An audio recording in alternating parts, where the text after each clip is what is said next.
चिड़िया अपनी बेटी के साथ उड़ती हुई जा रही थी। वो इस जंगल में नई आई थी और इसे अपने लिए नया घोंसला बनाना था।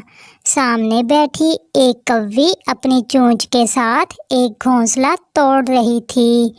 चिड़िया जल्दी से इस कौवी के पास जाती है, मगर कौवी अपना काम चालू रखती है।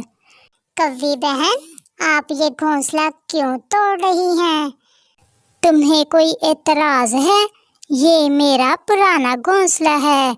मैंने नया पक्का घर बना लिया है, इसलिए मैं अपने पुराने घोंसले को तोड़ रही हूँ। बहन, अगर आप बुरा ना माने तो ये घोंसला आप मुझे दे दें। मैं इस जंगल में नई आई हूँ, मेरे पास घर नहीं है। हम माँ बेटी इस घोंसले की मरम्मत करके यहीं पे रह लेंगी। चल चल भाग यहाँ से। मैंने बहुत मुश्किल से ये घोंसला बनाया था और अब मैं किसी को ये घोंसला क्यों दूँ? किसी को इसे देने से अच्छा है कि मैं इसे तोड़ ही देती हूँ। ये कहते हुए गोरी कौवी फिर से पुराना घोंसला तोड़ना शुरू कर देती है। चिड़िया और उसकी बेटी भी नाराज होकर वहाँ से चली जाती हैं। चिड़िया पहाड़ों के पास पहुँच जाती है। वहाँ काफी सारी सूखी लकड़ियाँ भी थी। मम्मा, कोई हमारी मदद नहीं करेगा। हमें अपने लिए खुद से घर बनाना होगा। हाँ गुड़िया बेटी, हम अभी घर बनाने का काम शुरू करती हैं। आप छत पर डालने के लिए सूखी घास लाओ और मैं लकड़ियाँ लाती हूँ। वो माँ बेटी अपना काम शुरू करती हैं। चिड़िया बड़ी लकड़ियाँ जोड़कर घर की छत को मजबूत करती है और गुड़िया अपनी छोटी सी चोंच से सूखा हुआ घास जमा करती है। वो माँ बेटी सारा दिन काम करती हैं। ऐसे ही दिन गुजरते गए और फिर कुछ दिनों के बाद कौवी का बेटा जग्गू अपनी माँ से कहता है, मम्मा मम्मा, मुझे स्कूल से छुट्टियाँ हो गई हैं। चले ना नानों के पास जाते हैं। रुको जग्गू, पहले मैं मिठाई तो ले लूं। खाली हाथ तो नहीं जाएंगे तुम्हारी नानों के पास। फिर जग्गू की मम्मा मिठाई लेने चली जाती है। गोरी कौवी कबूतर चाचा की दुकान से मिठाई लेती है। कबूतर भैया, अच्छी मिठाई देना, मैं अपनी माँ के पास ये मिठाई लेकर जाऊंगी। मेरी मिठाई दूर दूर तक खाई जाती है। गोरी कौवी मिठाई लेकर वहाँ से चली जाती है। शाम होने से पहले पहले गोरी कौवी अपने बेटे जग्गू के साथ अपने घर से निकलती है। मम्मा मम्मा, मैं जीत गया। मैं आपसे तेज उड़ रहा हूँ। आहिस्ता उड़ो जग्गू बेटा, हवा चल रही है।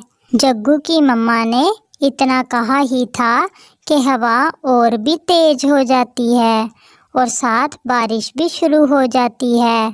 कौवी और उसका बेटा जग्गू तेज बारिश में फंस जाते हैं। वो दोनों बारिश से बचने के लिए एक बड़े पेड़ के नीचे बैठ जाते हैं। मम्मा, मुझे बहुत ठंड लग रही है। मम्मा, कुछ करें। मैंने आपसे कहा भी था कि कल चले जाएंगे, मगर तुमने मेरी एक ना मानी। मम्मा मम्मा, वो देखिए सामने किसी का घर है। चले हम वहाँ चले जाते हैं। हाँ जग्गू, वो घर तो किसी ने नया नया ही बनाया है। फिर वो माँ बेटा पहाड़ों के पास उस घर की तरफ जाते हैं। कौवी घर के दरवाजे पर दस्तक देती है। मम्मा, क्या ये पक्षी हमें अपने घर में रख लेगा? देखते हैं जग्गू बेटा, मैंने तो कभी किसी के साथ नेकी भी नहीं की, न जाने आज हमारे साथ क्या होगा। गोरी फिर से दस्तक देती है। चिड़िया घर से बाहर आती है। चिड़िया को देखते ही गोरी कौवी पहचान लेती है। चिड़िया, तुम वही हो जो मेरे पास पुराना घोंसला लेने आई थी। हाँ कौवी, मैं वही चिड़िया हूँ। जब आपने मुझे अपना पुराना घोंसला नहीं दिया तो फिर मैंने अपनी बेटी के साथ मिलकर ये नया घर बना लिया। आप ऐसी बारिश में यहाँ क्या कर रही हैं? चिड़िया, मैं बहुत शर्मिंदा हूँ। प्लीज मुझे और मेरे बेटे को अपने घर में पनाह देकर बारिश और ठंड से बचा लो। आंटी, हम नानू के घर जा रहे थे कि बारिश शुरू हो गई।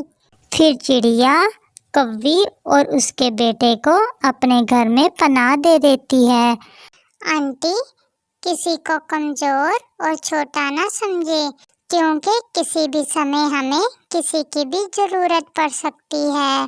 फिर चिड़िया गोरी को गरम गरम पकोड़े खाने को देती है। गुड़िया और जग्गू खेलने लगते हैं। प्यारे दोस्तों, इस कहानी से हमें ये सबक मिलता है कि मुश्किल समय में हमेशा एक दूसरे का साथ दें।